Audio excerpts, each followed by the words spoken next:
Com a palavra. Obrigada, senador Mozarildo, presidente dessa sessão, colegas senadoras, colegas senadores, telespectadores da TV Senado, ouvintes também da Rádio Senado. No mês que homenageamos as mulheres, é com imensa satisfação que ocupo a tribuna para elogiar a acertada escolha pela Conferência Nacional dos Bispos do Brasil do tema da campanha da fraternidade deste ano, o tráfico humano. E é muito bom termos aprovado, neste momento, o requerimento para que possamos aqui realizar uma sessão solene a fim de debatermos o tema da campanha da fraternidade e apresentar, de fato, para a sociedade o conteúdo da campanha da fraternidade deste ano. A iniciativa da CNBB é fundamental. Há, com toda razão, preocupação da sociedade brasileira no sentido de debater e combater o tráfico de pessoas e a exploração sexual. O tráfico humano é uma chaga social. As migrações tornam as pessoas vulneráveis. A mobilidade humana não pode ser motivo de exploração social, de perpetuação das injustiças. O tráfico humano é uma ofensa aos direitos humanos, porque oprime e escraviza a pessoa, ferindo sua dignidade e evidenciando diversas violações de direitos presentes na sociedade contemporânea.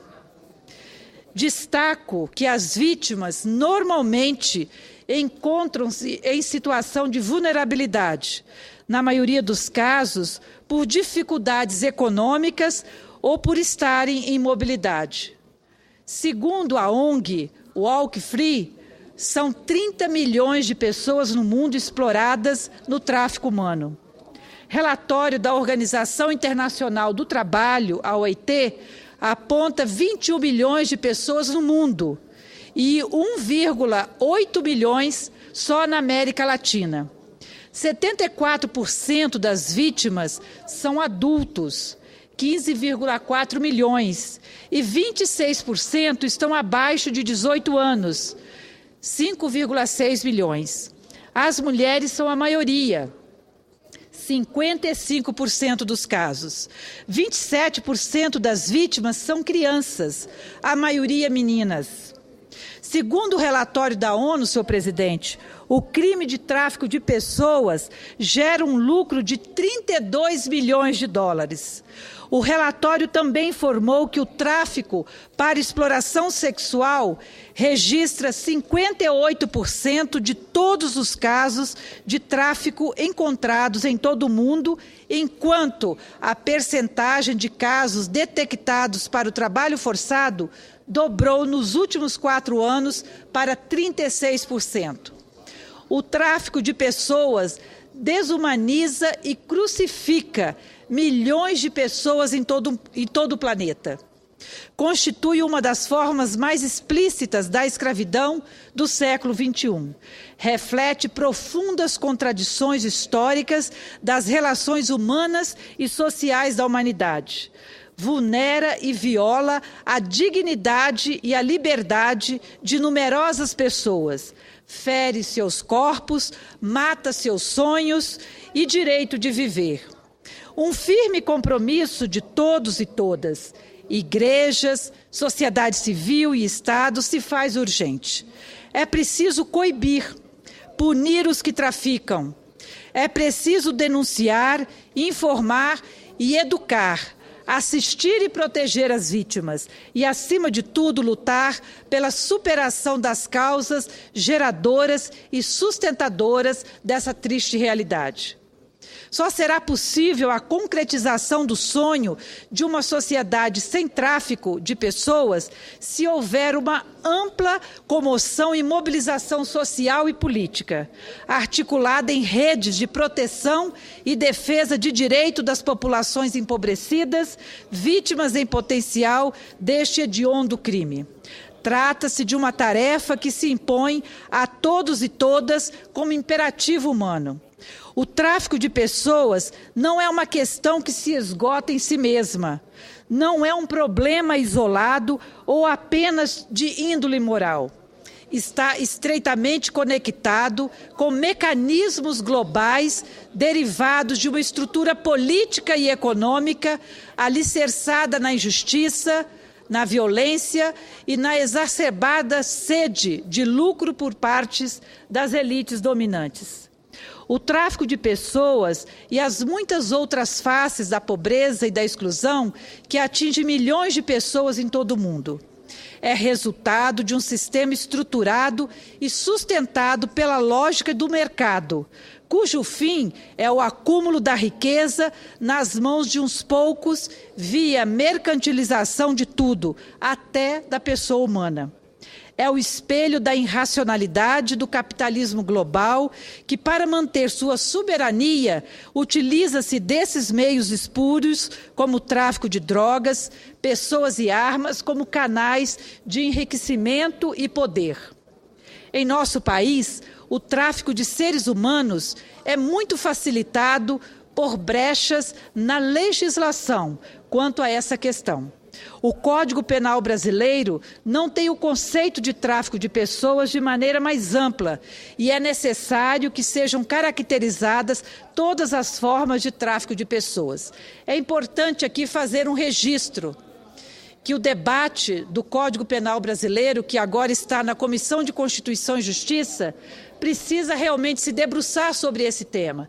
Talvez essa seja uma das tarefas importantes da CCJ, por considerar este ano o ano dedicado na campanha da fraternidade a este tema. Então, eu acho que é um chamamento ao Congresso Nacional e, em particular, ao Senado Federal, neste momento, debater no Código Penal este tema do tráfico de pessoas, para que possamos dar uma resposta mais assertiva à sociedade brasileira, com o objetivo de eliminar essa chaga que existe no meio de nós. E eu quero aqui também destacar que no Senado o tráfico de pessoas foi alvo de uma CPI, presidida pela senadora Vanessa Graziotin e relatada pela senadora Lídice da Mata. O relatório final propõe diversas ações, entre elas o projeto de lei de mudança do Código Penal que diz respeito ao crime de tráfico de pessoas. O PLS 479 de 2012 ainda tramita na CCJ, onde aguarda designação de relator. Faço aqui um apelo para que o mesmo seja designado e o projeto analisado e aprovado o mais rápido possível.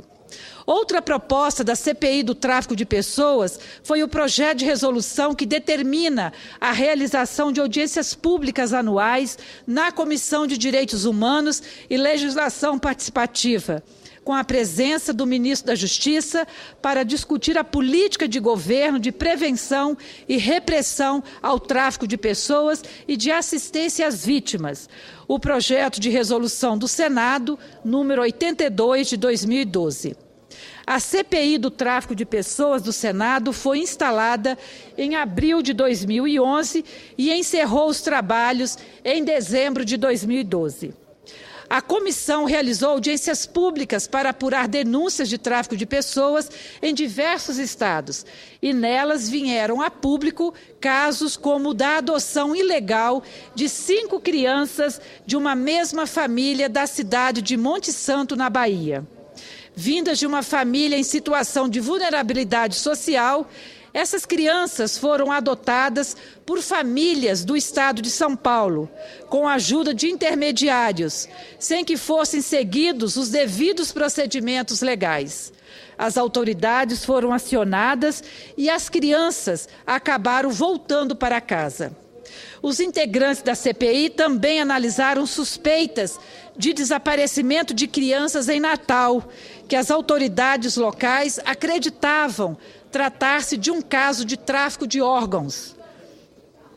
Inclusive, o senador Paulo Davim tem se empenhado na Comissão de Direitos Humanos para que possamos dar continuidade ao acompanhamento deste caso lá do Rio Grande do Norte, da capital natal, para que as autoridades do nosso país possam, de fato, dar uma resposta efetiva a estas famílias que até então não sabem da destinação dessas crianças. Estivemos esta semana na Polícia Federal, levando essa situação e pedindo providências ao diretor da Polícia Federal. Entre seus encaminhamentos finais, a CPI solicitou o ingresso imediato da Polícia Federal no caso, tendo em vista o flagrante desrespeito aos direitos humanos e a inépcia demonstrada pelas autoridades policiais e judiciais no sentido de dar uma resposta às famílias.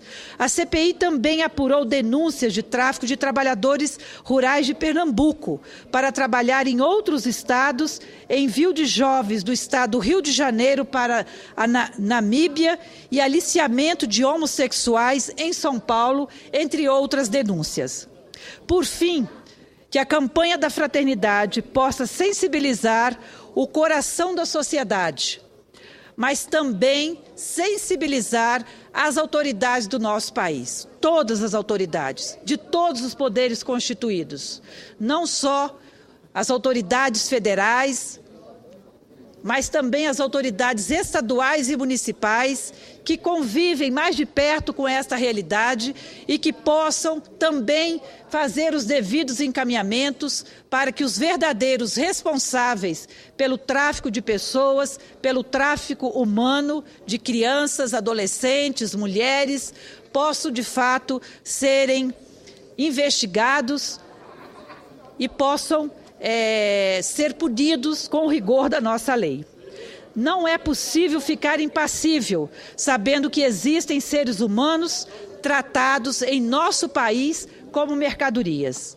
Era isso, senhor presidente, que eu gostaria de relatar nesse momento. E, mais uma vez, eu quero aqui parabenizar a Conferência Nacional dos Bispos do Brasil pela brilhante escolha do tema, mas também parabenizar os senadores desta casa que tomaram a iniciativa de propor uma sessão solene aqui no Senado Federal e também propor uma audiência pública na Comissão de Direitos Humanos para que possamos aprofundar este tema e contribuir com as reflexões que deveremos fazer durante todo este ano, no sentido de propor também iniciativas para que possam coibir esta prática terrível que existe em nossa sociedade brasileira. Era isso, senhor presidente. Muito obrigada.